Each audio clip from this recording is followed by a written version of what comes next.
I often get asked if I can make a video about a very simple lathe that doesn't require a lot of expensive tools to make. So for this project, I'm going to put away the machines and go back to making lathes with some very basic hand tools and using some simple techniques I've picked up along the way. And hopefully, if it all goes to plan, I may even get to catch a fish or two. My name's Paul Adams, welcome to my channel, The Handmade Fisherman.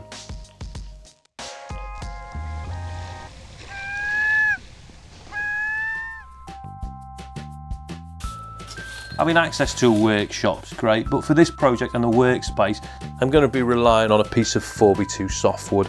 This is something I've pulled out of a skip. I'm just going to clamp it up to the bench. It's got these angled ends, which will probably come in handy a bit later. To help me draw the outline, I'm using a plastic template. I made this by reusing a paper template from the last project and stuck it down with some double-sided tape onto what was the lid of an old plastic paint pot, and then cut it out and added some notches where the hook hangers and the hitch point were going to be. For the timber, I'm using some 2x1 plain beech, and I can take my template and just place it on the wood and then draw around. Beech is a great wood for making heavier layers like glide baits. It's also a native species, but there are plenty of alternative hardwoods, and I often get hold of small pieces of timber by recycling old furniture. To cut the layer out, I've clamped the wood down and then just marked the line for the end of the body. And then with a general purpose rip saw, I can start the cut by just jigging it backwards and forwards against my thumb until I've got some grip. Then keeping that line in view, I can saw right the way through. The rest of the cuts are going to follow that pattern. Mark, clamp and cut until I've worked my way round.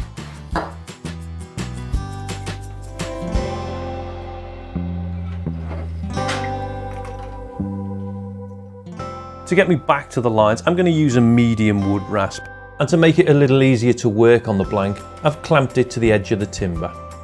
To start removing the bulk, I can just make some strokes across the piece at an angle. While I'm doing this, I'm trying to keep the blade level with the floor to give me a nice square edge to the piece.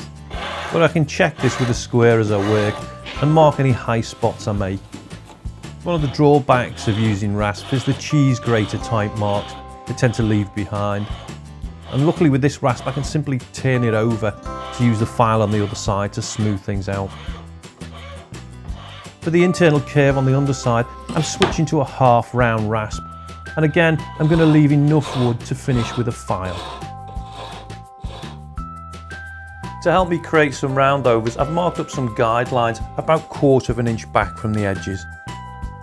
I did this by stacking up a pencil on some scraps of thin plywood to give me the 1/4 inch, and then just transferred that to the blank. Using the same technique, I also added a couple of lines to mark out the centre, and then with a bradawl poked out the points for the hook hangers and the hitch point.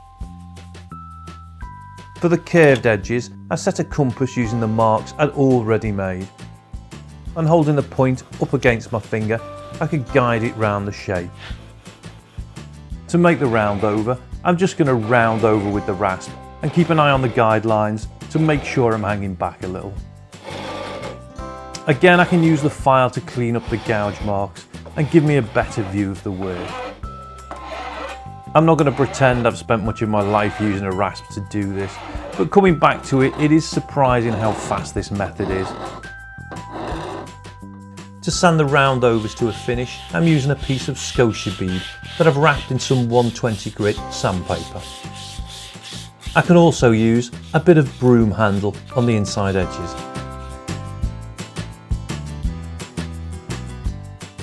To make a hook hanger or a hitch point, I'm cutting down some stainless steel welding wire to about a 3-inch length. This is 1.2mm or about 1/50th of an inch. I can bend these over and push the ends inside the chuck of a little hand drill and really tighten it up. To create the eye, I've knocked a nail through my mini bench top, and I can loop the wire over it and pulling back a little bit, just twist up to form some nice neat wraps. The ends I can just cut flush. To fit them, I've drilled out the body with an oversized 3mm bit, so the wire wraps will sit quite loosely. I can backfill these with some 5-minute epoxy, and to do that I'm using a piping bag to get it deep into the hole. These are simply cut from the sides of press sealed bags and then scotch taped to seal the edge and trimmed with a little nip in the end for the nozzle. I can mix up the epoxy and quickly fill the bag and then squeeze it down to start injecting. When the hole is full, I can push the hook hanger fully home and it should force out some excess epoxy, which I can just wipe off.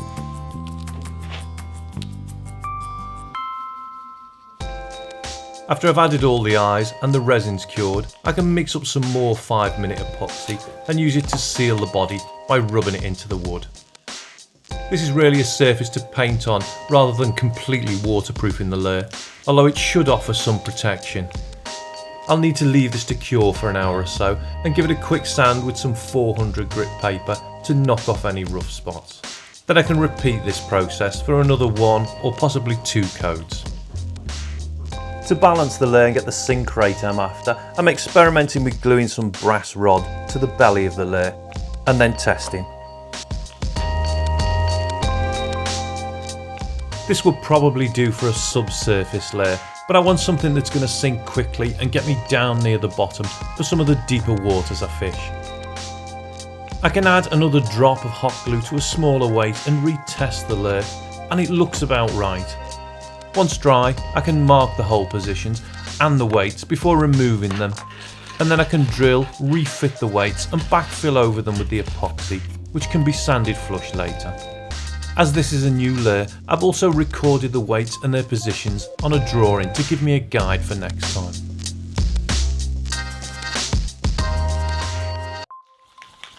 For a paint job, I'm sticking with a very basic but popular pattern, the redhead. I've given the body a bit of a wipe down with some white spirit and then mounted it in what is my epoxy drying rack, but I'll go into that a bit later. At the moment it's just to hold the layer while I paint. I'm starting out by laying down a base of white paint. This is an acrylic spray I bought from an art shop, and it doesn't have the smelly solvents that you normally find in car spray paints. But it is opaque and it's going to need a couple of coats. Once the white's dried, it turns from a gloss through to a matte finish, and I can mask off the body and respray with red. I'm going to give it a couple of light dustings rather than spray all at once to prevent it soaking under the masking tape. Sometimes I wonder if I have a unique ability to turn simple mistakes into complete disasters. I do have a very long list of short words for these occasions, but it was while trying to salvage the layer body that I thought I would try something different, or maybe just a bit older. When I started making layers, I didn't really have a guide to what a homemade layer should look like. So I just went for it, and the layers I made didn't look like anything I'd ever seen in a shop, but I caught fish with them and was having fun. So I thought I'd just go for it again. And for the other side, well, it is a redhead of sorts.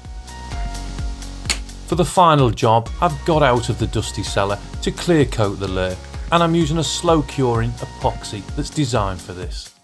Because of that slow cure, the resin would normally run or sag, so I'm keeping the layer rotating with a mirror ball motor that runs at about 2 RPM. This will need a few hours to cure until it's firm but still tacky enough to bond to the next coat. In all, 3 coats should do, and it'll need a couple of days after that to fully cure.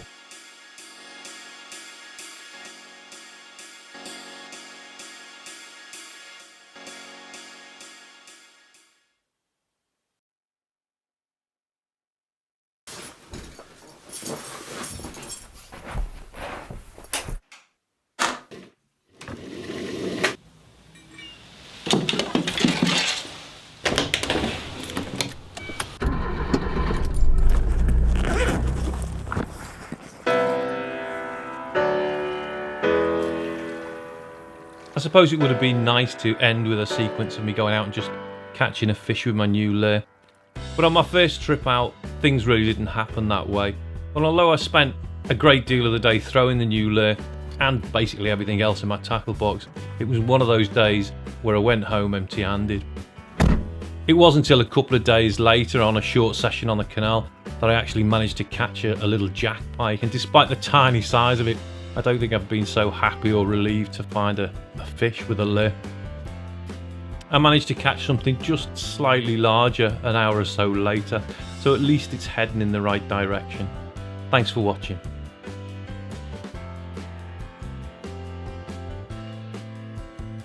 If you've enjoyed the video, don't forget to like, share or leave a comment. I'm also running a Patreon campaign if you'd like to take a step further and support the channel with an ongoing donation. To see more handmade fisherman videos, click on the channel link or subscribe to be notified of future videos. Once again, thanks for watching.